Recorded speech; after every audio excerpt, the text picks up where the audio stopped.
Okay, man. Oh boy, this has been a fun week. This has been a really, really fun week.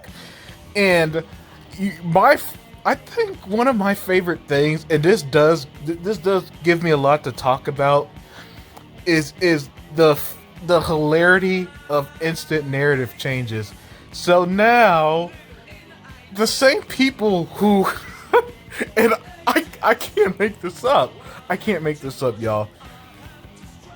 The same people who shit on Game Pass, it's not profitable, EBT Pass, $1 is gonna kill devs, so on and so forth, are now port begging for Game Pass to be on PlayStation 5.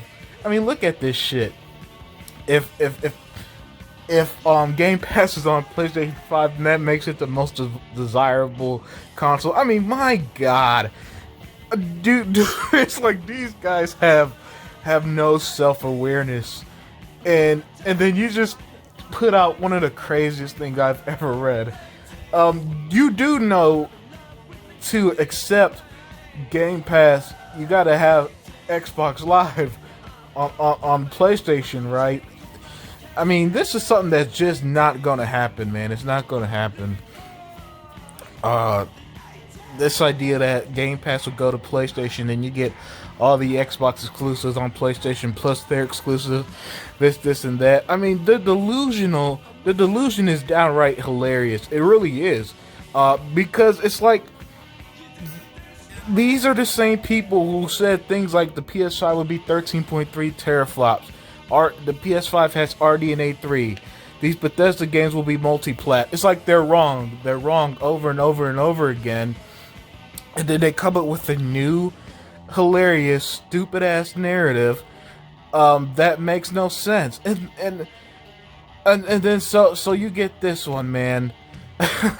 And this is unreal.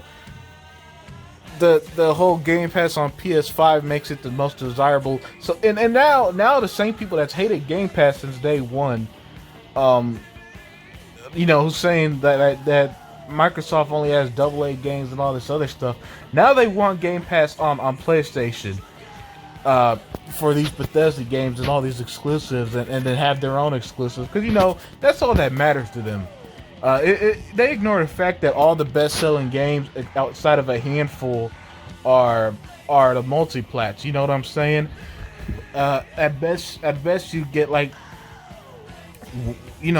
out of any particular month, there'll be one, if you're lucky, two exclusives will be a top 10 selling game, and then eventually that fades, and it's back to the Call of Duties and Grand Theft Autos that are the best selling game.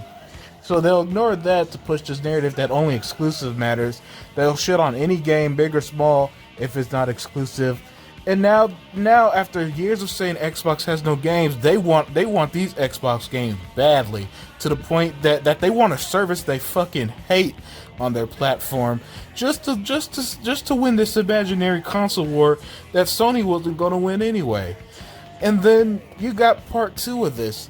The people who are saying that Microsoft is monopolizing the industry. Again, these are the same people who just a couple months ago, but before that Bethesda news dropped in September, these were the same people who are saying that Xbox has no games. Why would I buy an Xbox if I have a PC?